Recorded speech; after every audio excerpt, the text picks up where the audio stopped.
Hello everyone and welcome back to my channel. So today I'm going to be canning up some ham. This is already cooked smoked ham. It's about 11 pounds and I got it from Myers on sale. I was going to actually put it in my freezer and do it later because I really don't feel like doing this, but I have no room in my freezer. So I have to can it up because it's unfrozen and it's just sitting in my fridge. And it has been for a couple of days, and yeah. So you see my freezer, there is no room in there. I have that turkey in there that needs to be defrosted and also canned up.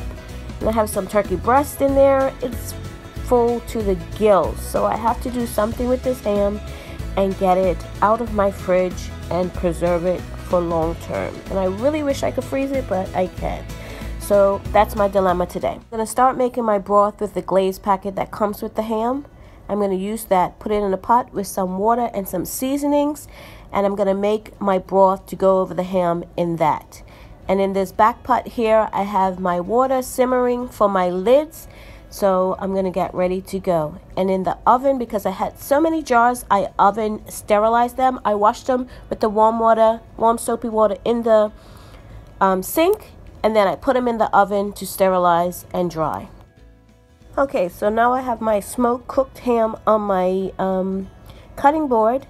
My hands are very clean, and I'm going to start cutting it. As you can see, it's already spiralized, so it's already cut into the wide slices. So what I'm going to do is just cut them down in order to fit into my canning jars. And I'm going to use the wide mouth canning jars because they're just a lot easier to get in the meat in, and I don't have to fight with that narrow neck. So here I'm just showing you there's a bone in there, and I'm just going to start cutting around that bone to get the meat off and get it sliced up to get it in the sizes I need for my actual jars.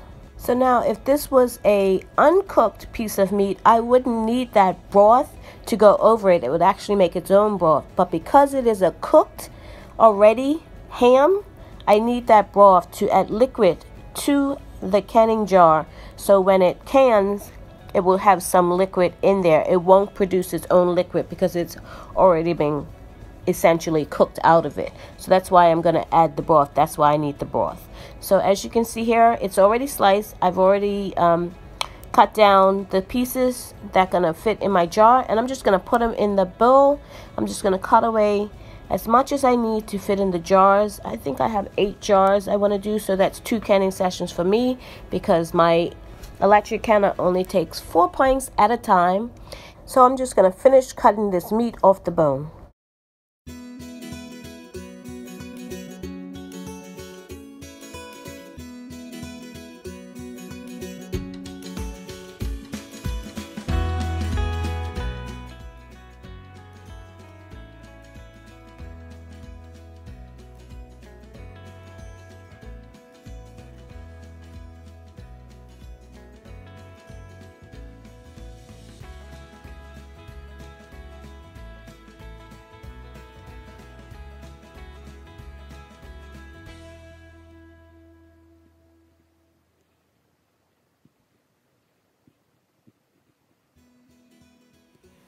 So I've cut off all the spiralized portions. The rest of it isn't spiralized, and I'm actually going to use that to make soup out of for New Year's Day. So I tried to cut off any excess fat I had, and then I have a bowl here of mostly, there's some fat on it, but it's mostly all meat. I try to cut off any excess of fat that I saw. So we are now at the stove. My broth is warm. My lids are warming in the pot in the back, and I am ready to start filling jars. I took one out of the oven, and I'm just going to put the meat in.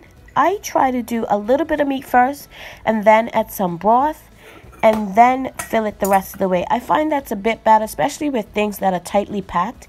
It just seems for me that it goes a little bit easier, and it compresses or say debubbles a little bit easier for me. So I put in half of the meat, then some broth, and then the rest of the meat, and then top it off with the broth.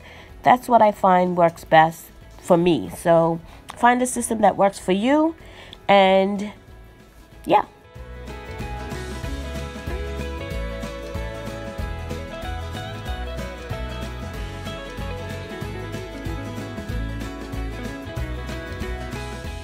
couple of important tips to remember when canning. Use the correct headspace. In this case, it's 1 inch. And you want to debubble. Debubble. I can't say it enough. As well as wipe your rims. That will ensure a good seal. If there's any kind of food or any kind of debris, a nick or anything in that rim or that jar, that lid seal, it will not correctly adhere to your top. So you won't get a good seal on your jar. I'm going to put my last jar into the canner. It's already filled with lukewarm water because that's what my jars are.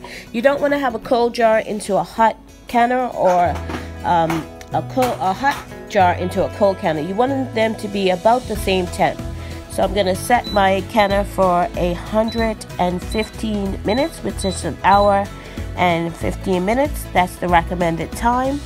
I'm going to set it and forget it. Pretty much, I know that's like an old saying from years ago, and yeah, this is basically a no-brainer. So that works for me. So I'm gonna set it and forget it. It's gonna do whatever it's gonna do. It's gonna do its venting. I basically don't have to worry about it. I put it in. I have the correct water level. I set the correct time, and the canner basically does the rest. And that's what I love about this electric canner. I don't have to worry about timing it for 10 minutes to vent.